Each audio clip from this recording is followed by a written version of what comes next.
une réaction via Skype. Nous sommes en direct avec Alice Cordier, qui est la présidente du collectif Némésis. Bonjour, merci beaucoup de réagir en direct sur l'antenne de CNews cet après-midi.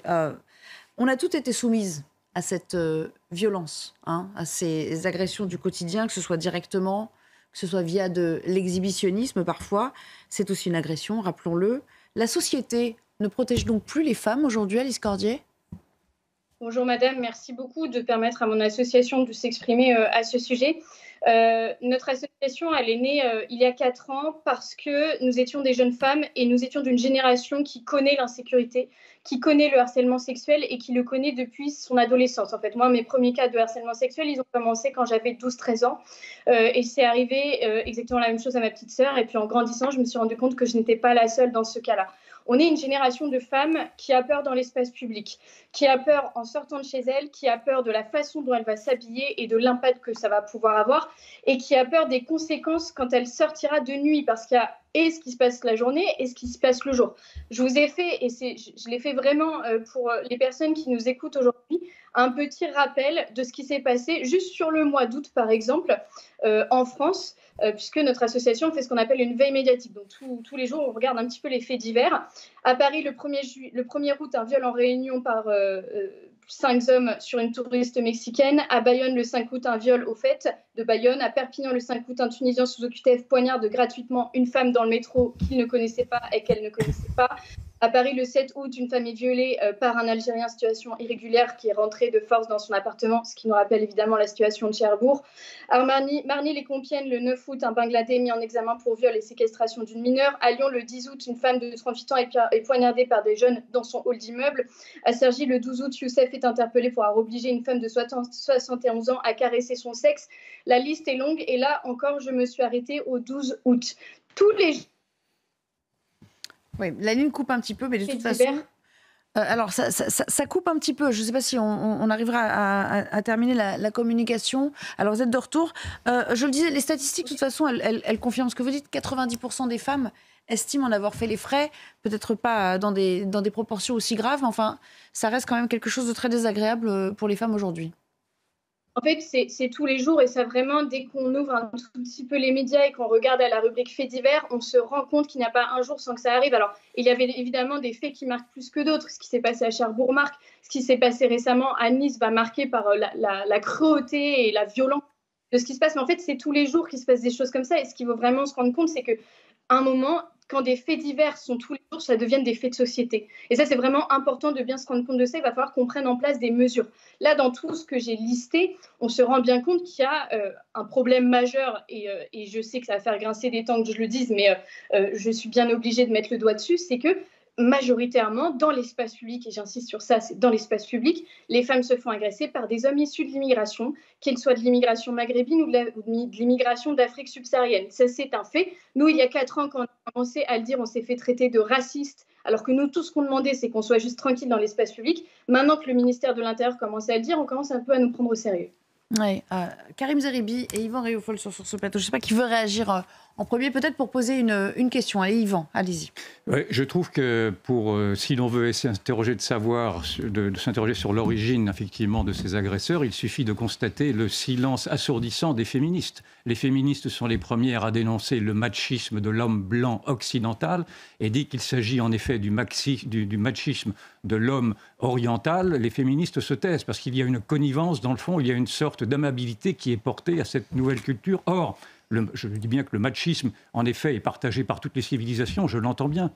Mais le machisme et le sexisme est particulièrement porté par la civilisation islamique, au point même, d'ailleurs, que ce machisme-là est sacralisé. Vous avez une sourate, la sourate 4, verset 34, qui somme les femmes de se soumettre à l'homme et qui permet à l'homme non seulement d'exiger un devoir d'obéissance, mais qui demande à l'homme, qui permet à l'homme de frapper sa femme. Je ne dis pas que cet homme-là répond naturellement à cette sourate-là, mais je dis que la culture qui imprègne, en tout cas, cette nouvelle immigration, qui est une immigration ou maghrébine ou subsaharienne qui s'attache à une culture islamique, cette nouvelle immigration-là est porteuse de ce sexisme. Or, les féministes-là ne disent rien, c'est le véritable scandale ambulant, si je puis dire. Et non seulement les féministes ne disent rien, mais Jean Castex lui-même, l'ancien Premier ministre, qui est le président de la RATP, vous ne l'avez pas non plus beaucoup entendu.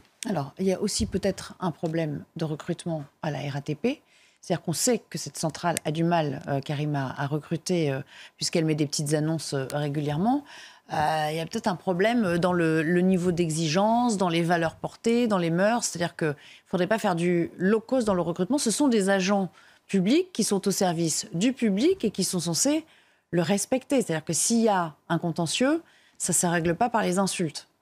Peut-être qu'il y a un problème de recrutement à la RATP, mais permettez-moi de réagir à cette essentialisation scandaleuse qui vient d'être évoquée à la fois par Yvan Rioufol, qui nous ramène encore une fois à une religion qu'il diabolise régulièrement, l'islam, en nous citant des versets de manière un peu, je dirais, fantomatique. Que connaît-il de la religion musulmane? Pas grand-chose. J'invite à lire le verset, non, mais arrêtez, mais c'est marqué noir sur blanc, écoutez. Ne niez pas en tout cas une évidence. Que vous pouvez en faire. Chacun son tour. On peut vous sortir des passages de la Bible, des passages de la Torah qui seraient aussi tendancieux, qu'on pourrait interpréter, mais ça ne vous arrange pas parce que votre volonté obsessionnelle, c'est de diaboliser une religion. Ensuite, quand j'entends la jeune femme dont on connaît l'engagement à l'extrême droite, c'est un secret pour personne puisqu'elle était intervenue déjà sur le plateau de Cyril Hanouna. On va la laisser réagir après. Donc, bien sûr qu'elle réagira, mais je réagis à ces dires qui, encore une fois, cantonnent aux gens issus d'immigration maghrébine, subsaharienne. Je ne sais pas si vous vous rendez compte de la portée de vos propos. Je ne sais pas si vous êtes conscient. C'est tellement fou de pouvoir dire ça de manière sereine, calme, comme si c'était normal de pouvoir essentialiser toute une communauté, toute une frange de la population française. 97% des féminicides sont commis par des Français. Ça vous va ou il faut repréciser? Non, ça ne me va pas. Ça ne me va pas. Préciser. Donc, essayez d'enfermer la violence faite aux femmes, le manque de respect fait aux femmes, les violations aux règles les plus basiques de vivre ensemble, de politesse, de civisme, les attouchements dans les transports, donc les insultes faites aux femmes, le machisme qui est malheureusement qui transcende les origines. Elle a évoqué des exemples de gens qui n'ont rien à faire sur le sol français aussi, quand même. De gens qui sont en illégalité. Que tout ça minima transcende les origines. Et je pense qu'il est une erreur grave et un égarement grave de vouloir essentialiser sur une problématique qui dépasse, je dirais, le cadre d'une communauté et qui plus est encore de manière plus scandaleuse que vous enfermez dans une religion. Je trouve ça honteux. D'abord, je ne parle pas d'une religion, je parle d'une civilisation, je parle d'une culture, d'une civilisation et d'une culture, oui, parfaitement. C'est encore pire. Et je pense qu'il est beaucoup plus grave, naturellement, que de vouloir s'aveugler sur ce qui crève les yeux. Vous avez un éléphant au milieu du salon et il vous arrange de ne pas le voir. Et vous êtes un être éclairé et il vous arrange de dénoncer ceux qui sont aveuglés. Et il vous arrange de dénoncer ceux qui dénoncent précisément ceux qui agressent les femmes aujourd'hui. Je n'ai pas essentialisé en disant tous les immigrés agressent les femmes. Qu'est-ce qu'on peut faire? Je dis que les femmes se font agresser très majoritairement par des immigrés. Et vous le savez. Merci. Donc la malhonnêteté. Qu'est-ce qu'on peut faire, Alice Cordier? En quoi l'État faillit-il aujourd'hui à la protection de plus de la moitié de la population pour ces actes d'agression du quotidien? Écoutez, pour ces actes d'agression du quotidien, il faut rappeler quelque chose parce que M. Zeribi, visiblement, se prend pour une jeune femme de 25 ans dans les transports et ne sait absolument pas le quotidien que l'on est. Aujourd'hui, beaucoup de femmes issues du Maghreb, monsieur, disent exactement le même discours que moi. Ce qui vous dérange, en fait, c'est que je ne suis pas issue du Maghreb et que je ne suis pas musulmane, donc je n'ai pas le droit de le dire. Ne parlez pas pour elle. Parlez pour vous. Mais pourquoi pas? Ça suffira. Mais pourquoi pas? C'est léger en porte-parole. Mais elle quand même un peu grossier. Elle parle peut-être aussi. Enfin, je veux dire. Elle parle pour elle. C'est tout. Excusez-moi. Qu'avez-vous? Allez, on va la laisser finir. Vous avez eu votre temps de parole. On va la laisser finir. Elle n'a pas eu assez de temps non plus. Allez-y. Je n'ai pas eu mon temps de parole et c'est même plus que ça. C'est-à-dire qu'il suffit d'ouvrir les réseaux sociaux pour voir le nombre de témoignages qui disent exactement la même chose que moi. Moi, je suis encartée dans aucun parti, monsieur Zeribi. Je ne sais pas ce qui vous fait dire que je milite pour un bord ou pour un autre. Moi, tout ce que je fais, c'est du factuel. Tout ce que j'ai cité, c'est du factuel. 63% des agressions sexuelles dans les transports en Île-de-France sont le fait d'étrangers. C'est du factuel. Le fait qu'aujourd'hui, les Afghans et les Pakistanais sont proportionnellement 16 fois plus impliqués dans des viols en Allemagne, c'est du factuel. C'est la police. Vous nous parlez de l'Allemagne. Oui, je parle de l'Allemagne. Comme vous n'avez pas d'éléments en France, effectivement, vous allez nous parler de l'Allemagne. Elle vient de vous donner une statistique juste avant. Oui, mais enfin, Nelly, on parle de quoi? Elle a étendu à l'Allemagne. Peut-être qu'on va recentrer sur la France. Allons en Afghanistan, si vous voulez aussi. On peut parfois. Vous aimez voyager? Vous voulez qu'on joue à ce jeu-là? Le programme du développement des Nations Unies, je pense que ce n'est pas quelque chose de raciste ou d'extrême droite, puisque apparemment, pour décrédibiliser toutes les thèses, c'est ce que vous utilisez. Il place en fin de liste pour l'égalité entre les sexes, l'Angola et tous les pays d'Afrique subsaharienne et du Maghreb, en fait. Voilà, l'Angola, il est placé au niveau du Pakistan ou du Bangladesh en termes d'égalité entre les sexes. Et c'est peut-être pour ça aussi qu'en France, par exemple, on a 2 fois plus de Suisses que d'Angolais, mais on ne retrouve pas de Suisses dans des cas d'agression sexuelle sur les femmes dans les transports. Et puis la dernière chose que je voudrais vous dire, monsieur, c'est que vous confondez tout. Vous n'êtes pas féministe et ça se voit. Vous confondez le féminicide et les agressions dans les transports, 2 choses qui n'ont absolument rien à voir. Le féminicide, c'est dans le cadre du couple. C'est ce qu'on appelle aussi, ce qu'on a appelé avant, des violences intrafamiliales. Là, on parle de ce qui se passe dans la rue. Moi, bien sûr que je le sais très bien que la majorité des violences faites aux femmes a été faite par leur cercle proche. Moi, je vous parle de ce qui se passe dans la rue et qui envenime le quotidien des Françaises parce qu'en fait, tout le monde n'a pas, heureusement d'ailleurs, un conjoint violent, mais toutes les femmes aujourd'hui sortent dans la rue et prennent les transports. Je vous repose ma question, mais autrement, comment on en vient à bout, franchement ?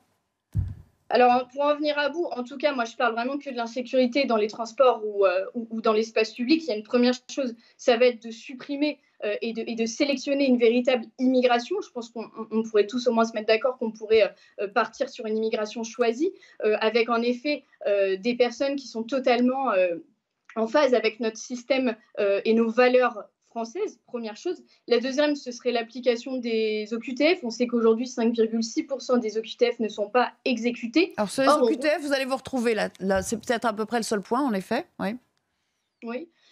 Et ça, c'est la première chose. Là, c'est juste appliquer la loi, en fait, tout simplement, et demander à ce que la loi soit appliquée par ces obligations de quitter le territoire français soient exécutées, puisqu'on retrouve, par l'éveil médiatique notamment qu'on fait, beaucoup de personnes issues de l'immigration qui sont touchées d'une OQTF qui s'en prennent aussi à des femmes. Ça, c'est véridique, et je suis la première à le regretter, croyez-le bien. Et puis la dernière chose que moi, je pense qu'il serait appréciable, c'est peut-être une meilleure justice. On sait qu'aujourd'hui, il y a énormément, il y a récemment un cas d'un homme qui a été relâché alors qu'il avait agressé sexuellement une femme. Il a été relâché parce que, il n'y avait pas assez de choses qui justifiaient son acte. Voilà, malheureusement, la scène avait été filmée. Enfin, il n'y a rien qui prouve. Voilà. Donc, peut-être une meilleure justice. On sait qu'aujourd'hui, les peines maximales ne sont jamais appliquées. On sait aujourd'hui qu'il y a beaucoup de personnes qui se retrouvent dans la rue. On voit beaucoup de multirécidivistes repasser à l'acte, en fait. Il y a beaucoup de gens qui ont été ils avaient déjà violé précédemment, ils sont relâchés parce que remise de peine, parce que bon comportement, on les retrouve dehors et ils refont exactement la même chose. Et là-dessus, je pense que vous n'allez pas la contredire, parce que la justice, on en a déjà beaucoup parlé sur ce plateau, c'est vrai qu'il y a une forme de laxisme. Sur quoi et tout sur le laxisme de la justice quand les types sont condamnés. Si on en revient au sujet initial quand même. L'accès de la justice, oui, pour tous les gens qui commettent des actes de délinquance, qui agressent. Oui, mais il y a un problème dans notre pays de ce point de vue-là. Au-delà, effectivement, des seules personnes qu'elle cible et qu'elle profile avec passion et obsession. Oui, bien sûr. Moi, la différence, vous savez, c'est que moi, je veux qu'on combatte la délinquance. Voilà. Moi, je ne veux pas qu'on combatte une communauté ou une religion, comme certains. D'accord. Mais les OQTF, déjà, si on commençait par les appliquer, vous êtes d'accord ? Quelqu'un qui a une OQTF, il n'a rien à faire sur notre territoire. Voilà. Qu'il ait commis un acte de délinquance ou pas, n'attendons pas qu'il en commette. On est à 10%. Voilà, c'est tout. C'est ça le problème. Mais encore une fois, quand on veut traiter un sujet, quand on dévie et qu'on dérive sur une autre question un peu obsessionnelle, en ramenant toujours sur immigration, islam, à un moment donné, on dit stop, calmez-vous, combattons la délinquance, combattons les agresseurs, combattons ceux qui posent un problème à la République, oui. Ouais. Essentialisons, non. De toute façon, c'est sûr, on ne vous réconciliera pas aujourd'hui. Merci beaucoup Alice Cordier d'avoir répondu à nos questions en direct au nom du collectif que vous représentez. Merci encore pour votre participation.